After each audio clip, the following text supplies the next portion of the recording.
नमस्कार दोस्तों, आज एक बहुत प्यारा नाच गीत प्रस्तुत कर रही हूँ। गीत पूरा सुनिएगा और मुझे उम्मीद है कि यदि आप गीत पूरा सुनेंगे तो लास्ट तक आते आते आपकी हंसी जरूर छूट जाएगी। तो प्लीज गीत पूरा सुनिएगा और कमेंट करके बताइएगा कि गीत कैसा लगा। अगर गीत अच्छा लगे तो मेरे गीत को लाइक कीजिएगा, शेयर कीजिएगा और प्लीज मेरे चैनल को सब्सक्राइब जरूर कीजिएगा। तो आइए सुनते हैं इस प्यारे से गीत को। मोरे पीछवा रवा हो कटहल के पेड़वा, कटहल फरी हो गई लेना, कटहल फरी हो गई लेना। मनवा भावे तारा करिया, कटहल फरी हो गई लेना। मनवा भावे तारा करिया, कटहल फरी हो गई लेना। फरी गई ले कटहल मनवा भावे तारा करिया, बैठल का हो कर बना, बैठल का हो कर बना। सैया कटहल तुड़ी ले अवत, बैठल का हो कर बना। तनिका कटहल तोड़ी ले अवत, बैठल का हो कर बना। कटहल तोड़ला बड़ा हो गुनवा कैला, बैठल का हो कर बना, बैठल का हो कर बना। कटहल काटी छीली डरत, बैठल का हो कर बना। कटहल काटी छीली डरत, बैठल का हो कर बना।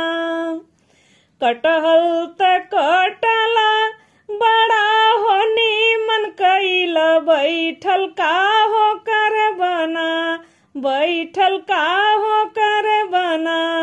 तनी मसलवा पिसिले अवत, बैठल का हो कर बना।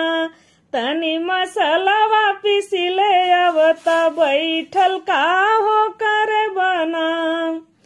पिसला मसलवा बड़ा हो गुनवा कैला, बैठल का हो कर बना, बैठल का हो कर बना। तनिका सब्जी छमकत, बैठल का हो कर बना।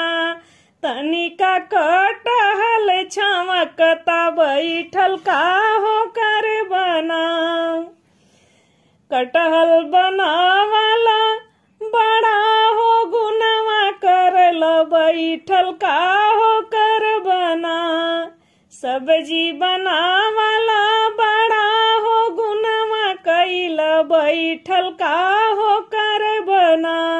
तनिका बरवायर खिलवत, बैठल का हो कर बना। तनिका मुहवा में खियावत, बैठल का हो कर बना। मुहवा खियावाला बड़ा हो नीमन कैला, बैठल का हो कर बना, बैठल का हो कर बना।